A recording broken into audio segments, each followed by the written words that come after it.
Hi viewers, আসসালামু আলাইকুম। কেমন আছেন আপনারা? আশা করি ভালো আছেন না আল্লাহর রহমতে। তো আমরাও ভালো আছি আল্লাহর রহমতে। আর এখন দেখুন আমি কি সুন্দর একটি রেসিপি নিয়ে আসলাম আপনাদের জন্য। খুবই লোভনীয় এবং খুবই স্বাস্থ্যকর একটা সবজি। আর এটা কিন্তু খুবই স্বাস্থ্যকর। এটা ডাক্তাররাও যারা রুগী তাদেরকে খেতে বলে, এবং অপারেশন রুগীদেরকে তো অবশ্যই কচু টচু এগুলো খেতে বলে। এগুলোতে প্রচুর পরিমাণে আপনার পুষ্টি পাওয়া যায়, কিন্তু আমরা এটাকে অতটা মূল্যায়ন করি না। এটা আমাদের অবশ্যই মূল্যায়ন করা উচিত। এত সুন্দর একটা সবজি। তো আমি চেষ্টা করি ঘরের মধ্যে একটু একটু করে বাচ্চাদেরকে খাওয়ানোর জন্য। আর যেহেতু এখন দিনকাল ভালো না, আপনার ওষুধের উপর নির্ভর করা উচিত না। আমার ঘরে আল্লাহর রহমতে আমার কিন্তু আলহামদুলিল্লাহ আমার ওরকম ওষুধপাতি লাগে না। আলহামদুলিল্লাহ আমার বাচ্চারা আল্লাহর রহমতে এভাবে, যদিও হয় কিছু, এভাবে ইনশাল্লাহ সেরে যায়। আর ওরকম ওষুধটা লাগে না, বড় কিছু হলে তখন ডাক্তার দেখাইতে হয়। তো ভিউয়ার্স দেখুন, আমরা কিন্তু এই যে কচু নিয়ে নিয়েছি। তো এই কচুর ফুলগুলো দিয়ে আমি দেখি কি রান্না করা যায়। আপনাদের জন্য একটা সুন্দর রেসিপি রান্না করার চেষ্টা করব। তো এই যে কচুগুলো আমি নিয়ে নিয়েছি, তো এগুলো এখন আমি কেটে নিব আস্তে আস্তে করে। আর কচুটা কাটতে হলে যে কচুর হলুদ অংশের পরের যে অংশটা থাকে মোটা মোটা, ওই অংশটা থেকে কাটলে আপনার যে ভিতরের যে ইয়াটা থাকে ওটা কিন্তু বের হয়ে যায়, যেটা আপনার ফুলটা, ভিতরে একটা ফুল থাকে খুব সুন্দর। তো অনেকে বলে যে ওটা নাকি খুব চুলকায়, কিন্তু অ্যাকচুয়ালি ওটা কিন্তু চুলকায় না, ওটা সামনের দিকে একটু জায়গা থাকে, ওইটা চুলকায়। তো ভিউয়ার্স আমি এটা একটু ভিতরের দিকে কেটে ফেললাম, এই জন্য আমি বের করতে পারি না, একটু কষ্ট হয়ে যাচ্ছে আমার বের করতে। এই যে দেখুন, আর এই যে ডগাটাও নিয়ে নিব আমি। এটা কিন্তু আমি এই যে ইয়ে করে তারপরে নিয়ে নিচ্ছি। এই ছিলে দেখুন কত সুন্দরভাবে ছিলা যায় এগুলো। তো ছিলে আমি এটার নিচের অংশটাও নিয়ে নিলাম।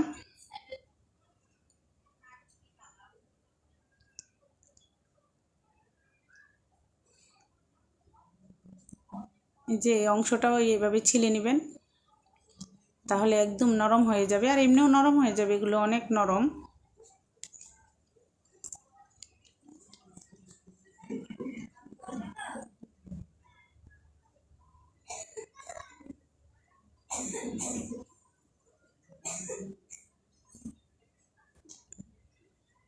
আর ভিউয়ার্স এই যেভাবে আমি টুকরো টুকরো করে কেটে নিচ্ছি, আপনারাও টুকরো করে এভাবে কেটে নেবেন। তো আমি এভাবে টুকরো টুকরো করে কেটে নিলাম, এই যে ছিলে। তো এই যে এই আরেকটু নিচের অংশে কাটা দরকার, তো আমি কিন্তু ওপরে কেটে ফেলেছি, আমার মনে ছিল না। তো এটাও কিন্তু একটু ভেঙে গিয়েছে দেখুন। এই যে এখানে কাটলাম দেখুন, এবার কিন্তু কাটাটা অনেক সুন্দর হয়েছে, বের হয়ে যাবে। এই যেভাবে সহজে বের করে ফেলবেন। আর এই যে দেখুন, এটা কিন্তু অ্যাকচুয়ালি চুলকায় সামনের অংশটা, এটাও কিন্তু খুব মজা খেতে।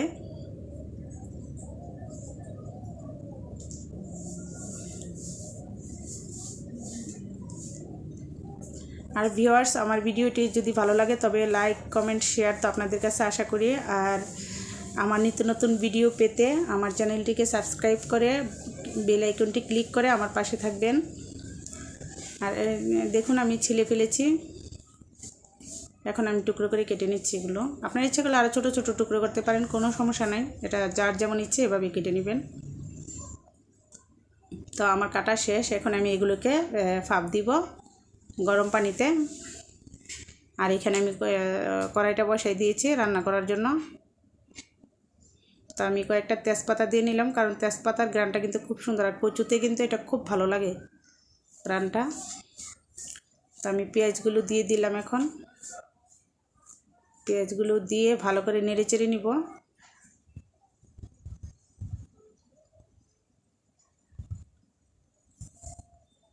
তারপরে আমি একটু আগেই আমার জিরাটা দেওয়ার দরকার ছিল, আমি হয়তো ভুলে গিয়েছিলাম, দিতে পারিনি। তো এখন আমি দিয়ে নিলাম এক সাইড করে। জিরাটা দেখুন আমার ভাজা ভাজা হয়ে গিয়েছে। জিরাটা দিলে কি আপনার অনেক গ্রান হবে তরকারিতে, আর তরকারির টেস্ট অনেক গুণ বেড়ে যাবে।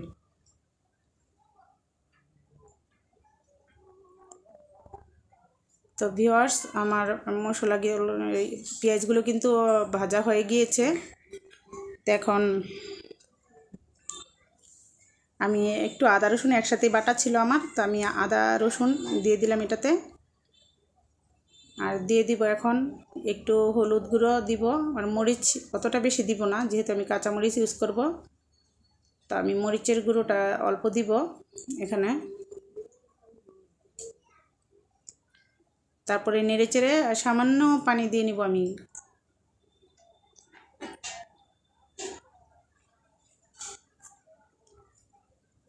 তো পানি দিয়ে এখন নেড়েচেড়ে তারপরে আমি এখানে একটু মশলা ইউজ করব।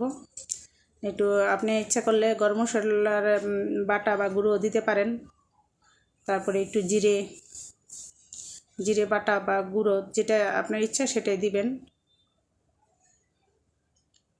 তো আমি কিন্তু জিরের বাটাটাই দিয়েছিলাম।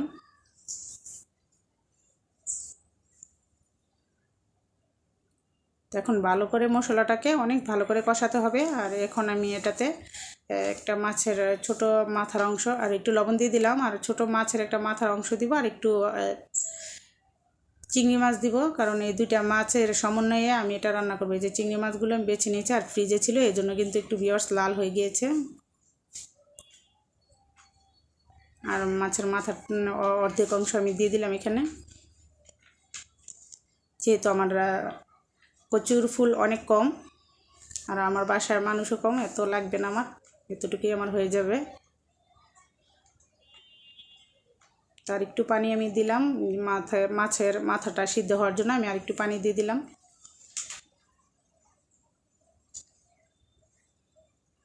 তো মশলাটা কিন্তু আমার ভালোই কষানো হয়েছে।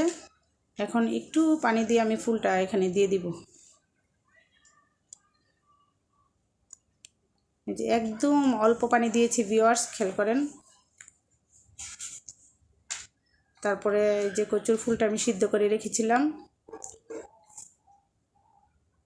এই ফুলটা আমি দিয়ে দিলাম। সিদ্ধ করার কারণ হলো ভিউয়ার্স, আপনার কচুটা যদি সিদ্ধ করে নেন তাহলে হয়তো চুলকানিটা কমে যাবে, চুলকাবে না। আর সব কচু কিন্তু চুলকায় না, কিছু কিছু কচু চুলকায়, তো ওইটার ভয় থেকে যায় যে চুলকাবে কি না, এই জন্য সিদ্ধ করে নেওয়া এটাই ভালো।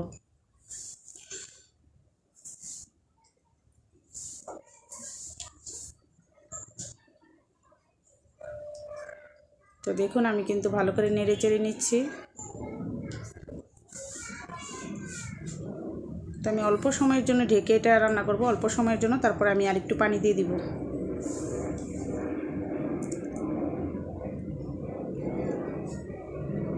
জাস্ট 1 মিনিট বা 1.5 মিনিট এরকম সময়ের জন্য আমি এটা ঢেকে দিয়েছিলাম। তো দেখুন আমি ঢাকার পরে কিন্তু একদম পানিটা পুরাই শুকিয়ে গিয়েছে। আর আপনি ইচ্ছা করলে এটা কিন্তু একদম শুকনা খেতে পারেন, তবে এতটা শুকনা করলে এটা ভালো লাগবে না যেহেতু এটা তরকারি। তো আমি কিন্তু একটু একটু হালকা হালকা জল রেখেছি, এটা আপনাদের ওপর নির্ভর করে আপনারা কেমন খাবেন।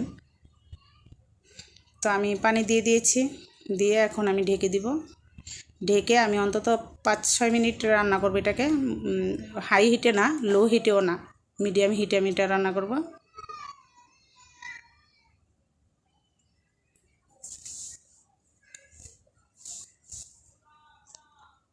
তো আমি এখন ঢেকে দিলাম। দেখুন আমার রান্নাটা কিন্তু হয়ে এসেছে। এখন আমি একটু কাঁচামরিচটা দিয়ে আবার একটু ঢেকে দিব। এই অবস্থাতে কাঁচামরিচটা দিয়ে দিলাম, আর ঝোলটা আর একটু শুকিয়ে যাবে এই ফাঁকে। তো আমি আর একটু ঢেকে দিব এটা আর একটু সময়ের জন্য।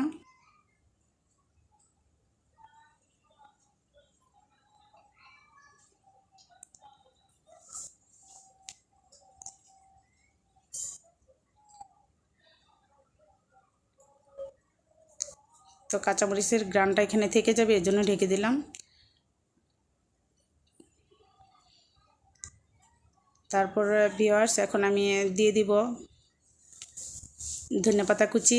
এটা বড় ধনেপাতা কুচি, যেহেতু এটা সিজন এখন না ধনেপাতার, তো সব সময় পাওয়া যায় না এখানে, আমাদের এখানে। তো আমার বাসায় নিয়ে আজকে, তো এই জন্য আমি এটা দিতে পারিনি। ধনেপাতা যেটা যেটা বিলাতি সস পাতা বলে, ওইটা এখন আমি দিয়ে দিব।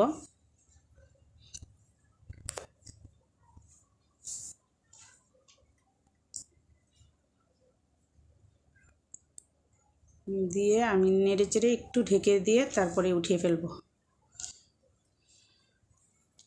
দেখুন রান্নাটা কিন্তু একদম একটা ভাব চলে এসেছে, সুন্দর লাসা লাসা একটা ভাব এসেছে। আর ঝোলটাও কিন্তু কমে গিয়েছে ভিউয়ার্স, দেখতে পাচ্ছেন আপনারা।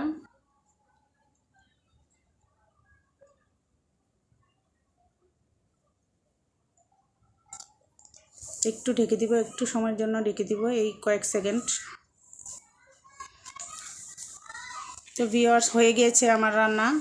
আমি এখন আপনাদেরকে একটু সার্ভ করে দেখাচ্ছি কেমন হয়েছে রান্নাটা। দেখুন কতটা সুন্দর এবং লোভনীয় হয়েছে। আর আমি এখন লেবু দিতে ভুলে গিয়েছিলাম, তো আমি এখন ওঠানোর পর একটু লেবু চিপে দিচ্ছি, দেখুন। আর ভিউয়ার্স, আমার ভিডিওটা আপনারা ধৈর্য ধরে দেখেছেন, এই জন্য আপনাদেরকে অসংখ্য ধন্যবাদ। ভালো থাকবেন, সুস্থ থাকবেন, আল্লাহ তাআলার কাছে দোয়া করি। আর আমাদের জন্য দোয়া করবেন যেন আমরা সবাই ভালো থাকতে পারি পরিবারের। আর এরকম একটি রেসিপি অবশ্যই বাসায় বানিয়ে খাবেন, আপনার বাচ্চাদেরকে খাওয়াবেন। খুবই সুস্বাস্থ্য এবং পুষ্টিকর খাবার, স্বাস্থ্যকর খাবার কিন্তু আজকাল পাওয়াই যায় না। তো চেষ্টা করবেন এগুলো বাচ্চাদেরকে খাওয়ানোর জন্য। তো ভালো থাকবেন, আল্লাহ হাফেজ, আসসালামু আলাইকুম।